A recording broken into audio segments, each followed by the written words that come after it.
Consumers equilibrium, उपभोक्ता का संतुलन। और ये किसके अंतर्गत आता है ये concept? Indifference curve analysis part 6। जब भी कभी आपको कंज्यूमर्स इक्विलिब्रियम के बारे में पढ़ना हो तो आप इंडिफरेंस कर्व एनालिसिस पार्ट 6 खोलेंगे। अब यहाँ से इंडिफरेंस कर्व क्या होता है ये तो आपको बहुत कुछ हम बता चुके हैं, आपको समझ में आ गया होगा कि इंडिफरेंस शेड्यूल क्या होता है, इंडिफरेंस कर्व क्या होता है, सीमांत प्रतिस्थापन दर क्या होती है और उदासीनता मानचित्र यानी इंडिफरेंस मैप क्या होता है, इतना आपने समझ लिया था। आज की वीडियो में हम मेन कॉन्सेप्ट पे आते हैं, कंज्यूमर्स इक्विलिब्रियम। आप सभी को पता है, हम सभी आप सभी क्या है, उपभोक्ता है। समाज का हर व्यक्ति उपभोक्ता होता है किसी न किसी वस्तु का। तो इस कॉन्सेप्ट का संबंध जो है सभी उपभोक्ताओं से या हम सभी लोगों से है। ये तो आप जानते होंगे कि जब हम कोई वस्तु खरीदना चाहते हैं तो उसके लिए दो बातें होनी चाहिए। पहली तो बात ये है कि दो चीज़ें होनी चाहिए। पहली बात है कि इनकम होनी चाहिए मेरे पास, और दूसरा क्या है, क्या बताया था हमने, उस वस्तु का प्राइस पता होना चाहिए। ये दो बातों की जानकारी बहुत आवश्यक है। उपभोक्ता का उपभोग करने का उद्देश्य क्या होता है? अधिकतम संतुष्टि प्राप्त करना।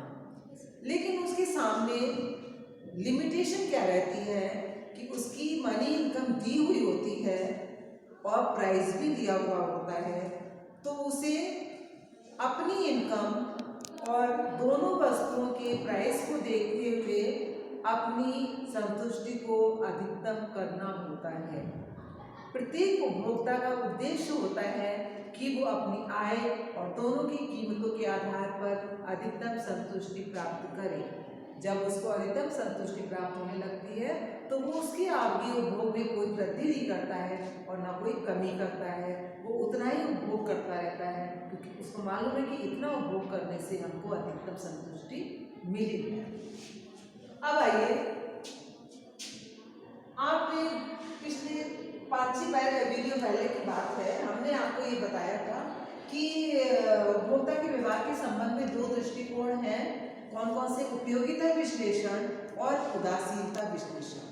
दोनों को शॉर्ट में एक बार फिर से रिवाइज कर लेते हैं, क्योंकि उपयोगिता विश्लेषण में भी उपभोक्ता के संतुलन की बात कही गई थी और इंडिफरेंस कर्व में भी उपभोक्ता के संतुलन की बात कही गई है। तो आज आपको हम बताएंगे कि दोनों के अधिकतम संतुष्टि का जो कॉन्सेप्ट है उसको प्राप्त करने में क्या डिफरेंस है। मार्शल ने उदासीनता विश्लेषण बताया था। उन्होंने इस आधार पर बताया था कि उपयोगिता को माप सकते हैं हम संख्या के रूप में। तो इन्होंने बताया था कि अगर उपभोक्ता को संतुलन की अवस्था प्राप्त करना है तो उसे किस नियम के अनुसार खर्च करना चाहिए? समसीमांत उपयोगिता नियम के अनुसार खर्च करना चाहिए अपनी आय को इक्वी मार्जिनल यूटिलिटी का जो लॉ है उसके अकॉर्डिंग खर्च करना चाहिए। तब उसको कौन सी स्थिति प्राप्त होगी? संतुलन की स्थिति प्राप्त होगी। तब उसको अधिकतम संतुष्टि प्राप्त होगी और वो अपने उपभोग की मात्रा को स्थिर कर देगा। लेकिन बाद के अर्थशास्त्री हिग्स और एलन ने बताया कि उपयोगिता मापनीय बिल्कुल नहीं है। उपयोगिता एक अनुभव करने वाली चीज है। इसको हम एक क्रम में लिख सकते हैं, फर्स्ट, सेकंड, थर्ड, फोर्थ। जो फर्स्ट नंबर पे है सबसे ज्यादा उपयोगिता मिल रही है, जो लास्ट में है उससे सबसे कम उपयोगिता मिल रही है। कहीं भी उपयोगिता का मापन भी नहीं करना पड़ता है। इंडिफरेंस कर्व एनालिसिस यानी कि हिग्स और एलन ने बताया है कि उदासीन वक्रों की सहायता से हम उपभोग का संतुलन पता कर सकते हैं।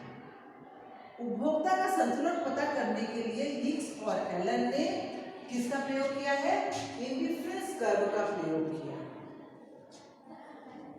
इंडिफरेंस कर्व एनालिसिस में उपभोक्ता का संतुलन किस प्रकार होता है, वो संतुलन की अवस्था किस प्रकार प्राप्त करता है, ये हम आपके साथ में आज डिस्कस करेंगे।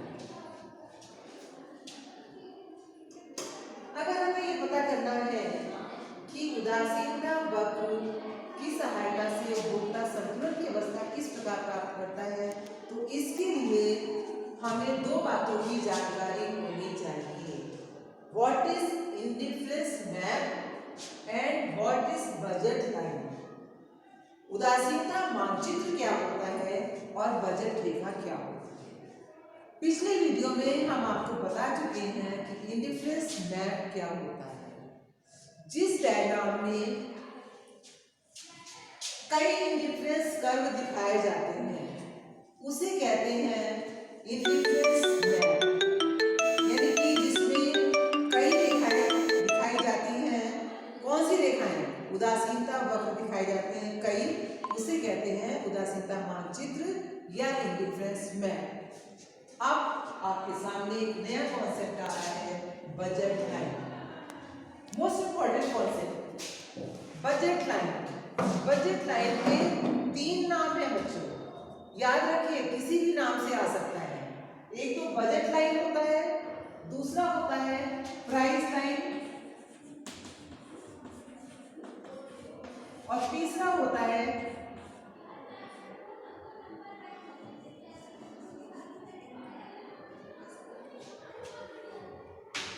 दो नाम होते हैं बजट लाइन और प्राइस लाइन।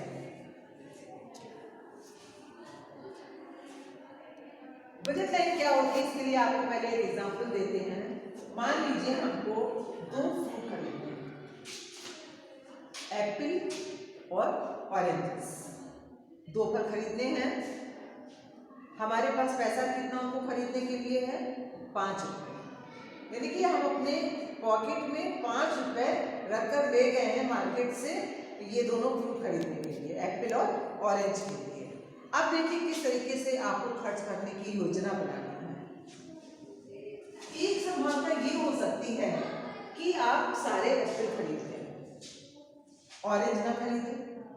यानी कि 5 रुपए जो है वो किस पे खर्च कर दें? पूरे के पूरे 5 रुपए एप्पल पे खर्च कर दें। तो कितने एप्पल आएंगे? और प्राइस देखिए दोनों का। एप्पल का प्राइस है 5 पैसे का एक एप्पल और ऑरेंज का प्राइस है 20 पैसे का एक ऑरेंज। अगर हम सारे 5 रुपए एप्पल पे खर्च करते हैं, ऑरेंज नहीं खरीदना चाहते हैं, तो हम कितने एप्पल खरीद पाएंगे?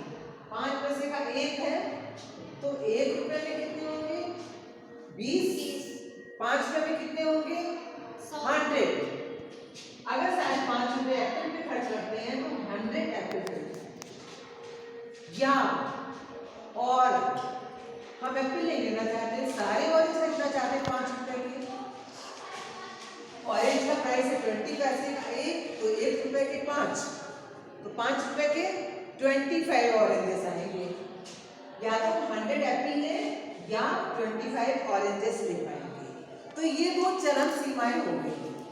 ज्यादा से ज्यादा हम 100 एप्पल ले सकते हैं या फिर ज्यादा से ज्यादा हम 25 ऑरेंजेस ले सकते हैं। इसके अलावा और भी कॉम्बिनेशन खरीद सकते हैं। जरूरी नहीं कि हम ऑरेंज ही खरीदें या एप्पल ही खरीदें। हो सकता है दोनों खरीदना चाह रहे हो कि हम 4 रुपए के एप्पल ले लें और 1 रुपए का ऑरेंज ले लें। हो सकता है 3 रुपए के हम ले लें एप्पल और 2 रुपए के ऑरेंजेस ले लें। तो इसमें देखिए बच्चों, 1 रुपए का एप्पल लिया तो कितने एप्पल आए? 80। ऑरेंज 4 रुपए का हमने लिया ये एप्पल, तो कितने आएंगे? 80। ऑरेंज 1 रुपए का लिया, 5 ऑरेंज आएंगे। तो एक कॉम्बिनेशन तो ये बन गया सी कॉम्बिनेशन। डी कॉम्बिनेशन क्या बनेगा? हम 3 रुपए खर्च कर रहे हैं एप्पल, तो कितने एप्पल खरीदेंगे आप? 60। और बचे कितने? 2 रुपए, तो कितने आएंगे? 10 ऑरेंजेस आएंगे। अब मान लीजिए हम खर्च कर रहे हैं 3 रुपए से, तो 40 आएंगे। 2 रुपए खर्च कर रहे हैं एप्पल पे, तो 40 एप्पल आएंगे और 3 रुपए ऑरेंज पे कर रहे हैं तो 15 ऑरेंजेस आएंगे। इसी तरीके से अगर 1 रुपया हम एप्पल पे खर्च करते हैं तो 20 एप्पल्स आएंगे और बाकी 4 रुपए बचे हैं उससे हम ऑरेंज लेते हैं, तो कितने ऑरेंज आएंगे? 20 ऑरेंज। तो कितनी पॉसिबिलिटीज बनती हैं? या तो 100 एप्पल खरीद लें या 25 ऑरेंजेस खरीद लें, या सी कॉम्बिनेशन 80 और 5 का खरीद लें। डी कॉम्बिनेशन 60 और 10 का खरीद लें, ई कॉम्बिनेशन 40 और 15 का खरीद लें और एफ कॉम्बिनेशन 20 एंड 20 का खरीद लें। उपभोक्ता इसमें से कोई भी कॉम्बिनेशन खरीदेगा तो वो अधिकतम संतुष्टि प्राप्त करने में सहायक होगा। उपभोक्ता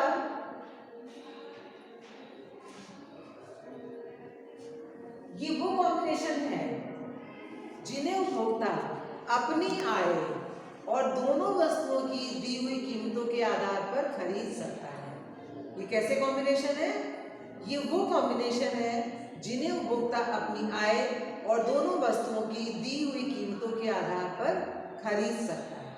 कहने का मतलब ये है कि उपभोक्ता जो भी कॉम्बिनेशन खरीदता है वो कहाँ होना चाहिए? बजट रेखा पर होना चाहिए। अब बजट रेखा क्या है? आपने देखा चरम सीमा एक है 100 एप्पल और दूसरी तरफ चरम सीमा है 25 ऑरेंजेस। दोनों को आपने मिला दिया।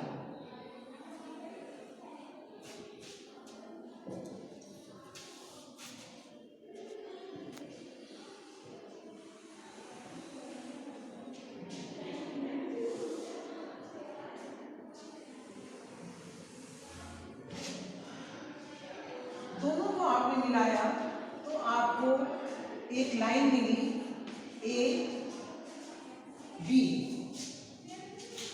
ये बजट लाइन है,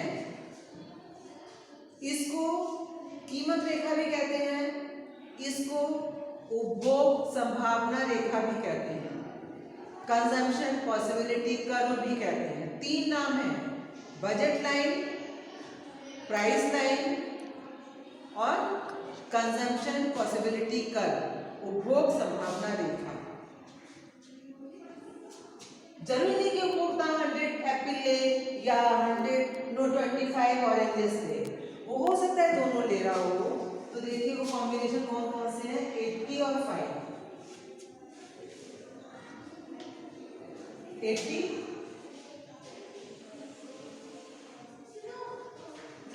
सी कॉम्बिनेशन बन गया, 85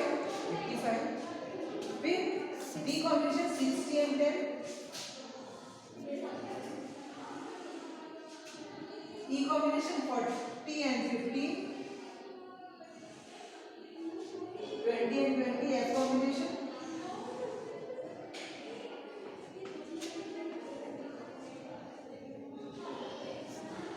ई एफ। कहने का मतलब ये है कि अगर उपभोक्ता को संतुलन की अवस्था प्राप्त करनी है, यानी यदि उपभोक्ता को अपनी आय दोनों की कीमतों के आधार पर अधिकतम संतुष्टि प्राप्त करनी है तो उसे वो कॉम्बिनेशन खरीदना चाहिए जो कहाँ पर हो? जो बजट रेखा पर स्थित हो।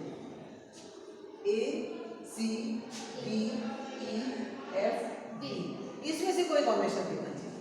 इसके नीचे है तो अधिकतम संतुष्टि नहीं, इसके ऊपर है तो भी नहीं मिलेगी। अधिकतम संतुष्टि प्राप्त तभी हो सकती है जबकि वो बजट रेखा पर स्थित किसी भी कॉम्बिनेशन को खरीदता है। ये वो कॉम्बिनेशन है जिन्हें उपभोक्ता अपनी आय और दोनों की कीमतों के आधार पर खरीद सकते हैं। इतना समझ में आया आप लोगों को? बजट लाइन क्लियर हो गया। बजट लाइन की डेफिनेशन आपको समझ में आ गई कि बजट लाइन दो वस्तुओं के उन कॉम्बिनेशन को बताती है जिन्हें उपभोक्ता अपनी दी हुई आय और दोनों की कीमतों के आधार पर खरीद सकता है। बच्चों ध्यान रखिए, ऑब्जेक्टिव टाइप पेपर आएगा तो इसमें इसी तरह से होगा। बजट लाइन क्या बताती है? समान संतुष्टि देने वाले कॉम्बिनेशन को, अलग अलग संतुष्टि देने वाले कॉम्बिनेशन को, या जो कॉम्बिनेशन को अपनी आय और कीमत से प्राप्त कर सकता है उनको बताती है। तो आप क्या कहेंगे? बजट रेखा एक्स और वाई के उन कॉम्बिनेशंस को बताती है जिन्हें उपभोक्ता अपनी आय और दोनों वस्तुओं की दी हुई कीमतों के आधार पर खरीद सकता है। क्लियर आप लोग को? इंडिफरेंस मैप क्लियर हो गया, और ये बजट लाइन क्लियर हो गई। बजट लाइन तीन नाम से आ सकती है, किसी भी नाम से कंफ्यूज ना होइएगा। Budget line, price line, consumption possibility curve. उपभोग संभावना रेखा, किसी भी नाम से आ सकती है। अब ये दोनों चीजें तो पढ़ ली, हमने आपको बताया है कि अगर उपभोक्ता का संतुलन उदासीन वक्र विश्लेषण के माध्यम से पता करना है तो इन दोनों की जानकारी होनी चाहिए। किसकी किसकी? Indifference map and budget line. तो ये दोनों की जानकारी तो हो गई आपको। केवल संतुलन की अवस्था आपको प्राप्त करनी है, तो हम संतुलन भी आज ही बता दे रहे हैं आप लोग को, तो ये चैप्टर पूरा हो जाएगा।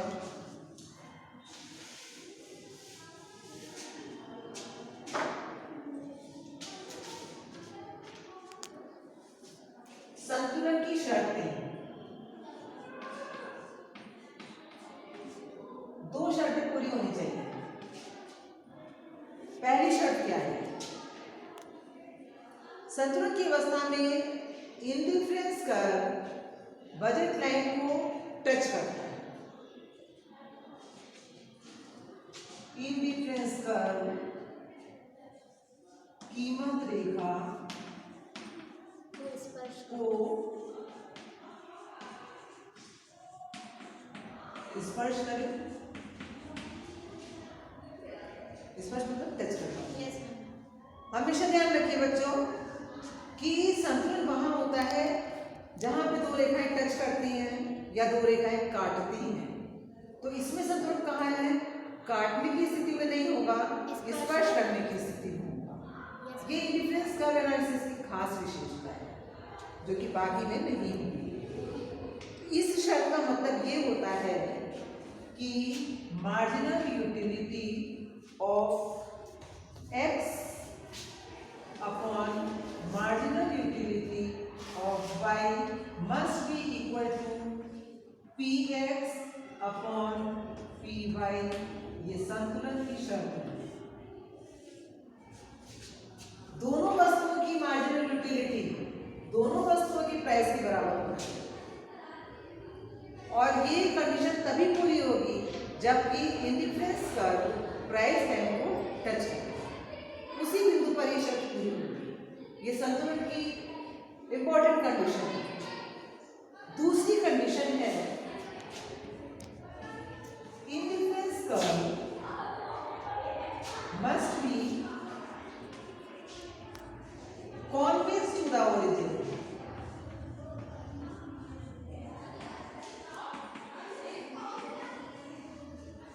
यानी उदासीनता वक्र मूल बिंदु की ओर ऊर्ध्वाधर होना चाहिए। यानी मूल बिंदु की ओर ऊर्ध्वाधर होने का मतलब क्या होता है कि सीमांत प्रतिस्थापन दर घटती हुई होनी चाहिए। संतुलन की अवस्था में सीमांत प्रतिस्थापन दर कैसी होनी चाहिए? घटती हुई होनी चाहिए।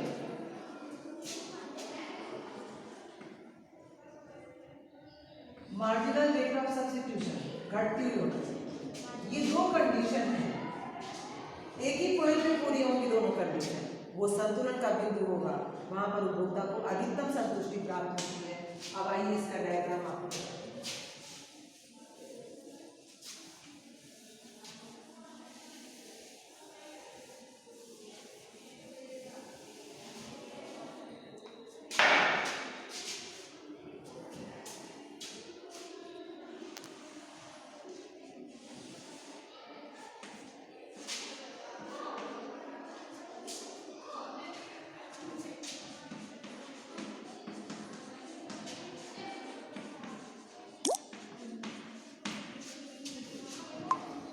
पहले लीजिए बजट लाइन।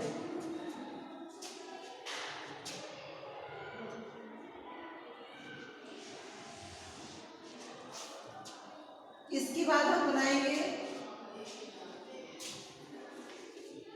इंडिफरेंस मैप, यानी कई इंडिफरेंस कर्व बनाएंगे।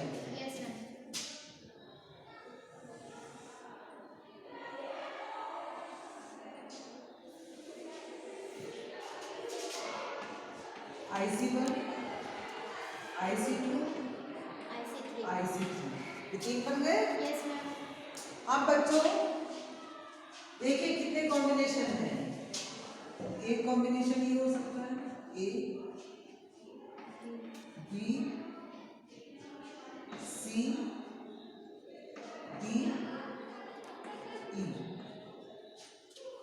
पर इक्विलिब्रियम किस पॉइंट पर होगा, यानी उपभोक्ता का संतुलन किस बिंदु पर होगा। A B C D E किस पर होगा। आप कंडीशन देखिए कहां पूरी हो रही है। इंडिफरेंस पर कीमत रेखा को स्पर्श करें। ये कीमत रेखा है यस मैम। A B